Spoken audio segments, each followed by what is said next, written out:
Investment कहाँ पर करें? गोल्ड में करें, एफडी में करें, शेयर्स में करें, या फिर प्रॉपर्टी में इन्वेस्ट करें, या एसआईपी करवाएं, म्यूचुअल फंड करवाएं?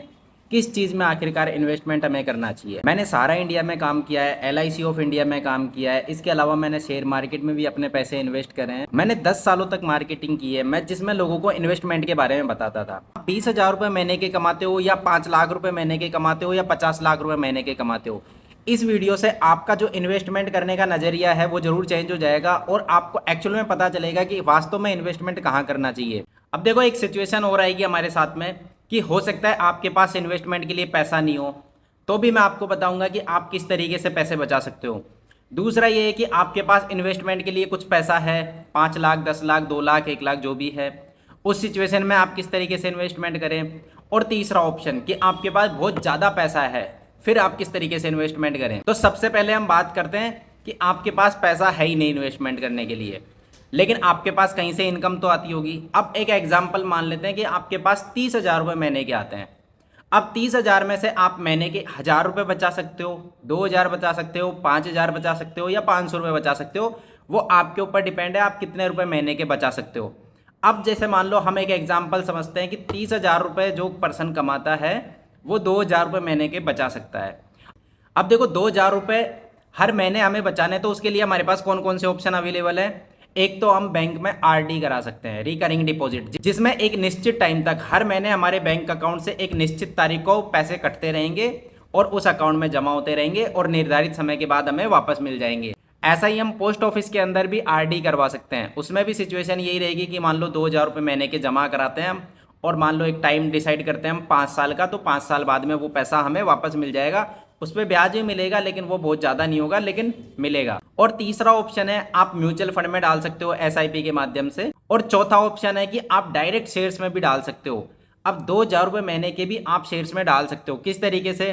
बहुत सारे शेयर्स ऐसे होते हैं जिनकी वैल्यू 2,000 रुपये से कम है।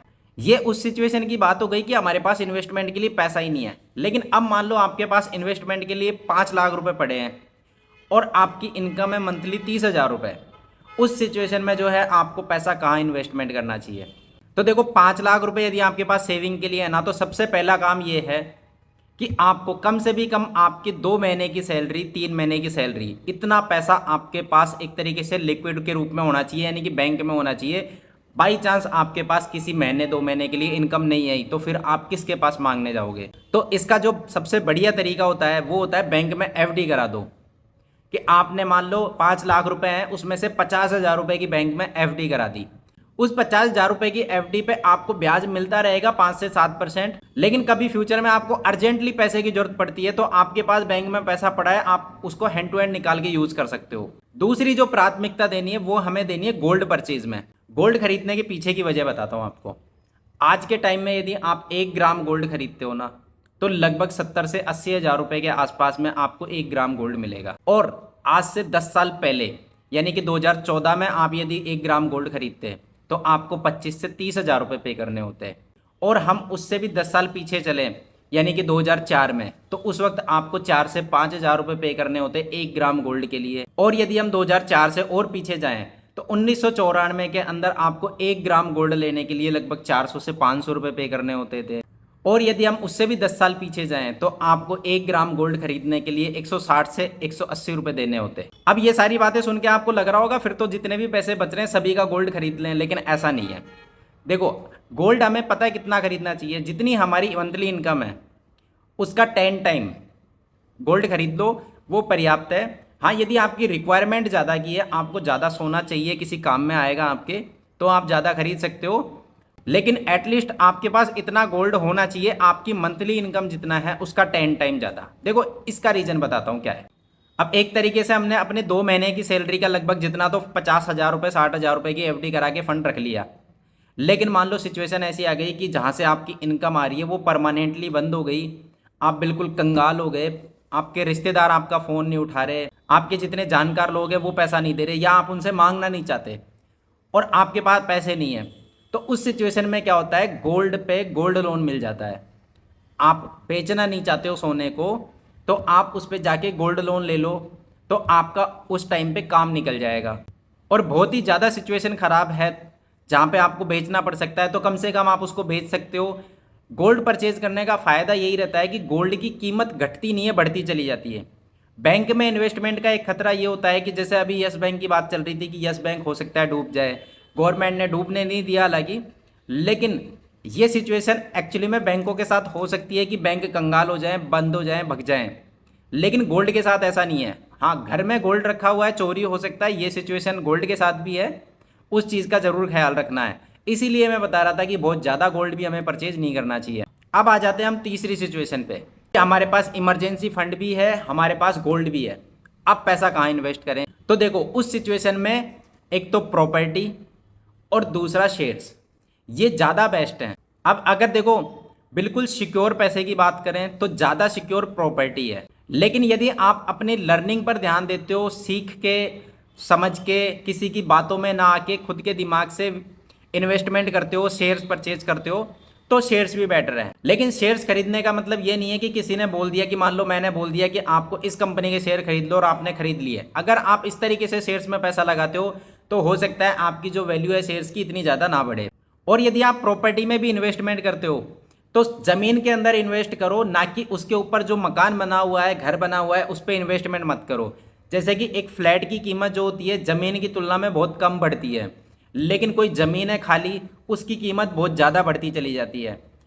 और एक एग्जांपल से समझते हैं, मान लो कोई प्लॉट है, उस प्लॉट की जो कीमत है वो है 20 लाख रुपए, और उसको बनाने के ऊपर उस पर लगाए हुए हैं 30 लाख रुपए, टोटल हो गए 50 लाख रुपए। अगर आप कोई बना हुआ 50 लाख रुपए का घर खरीद रहे हो, उससे ज़्यादा बेटर इन्वेस्टमेंट होगा आपको कि आप 50 लाख रुपए की खाली ज़मीन परचेज करो।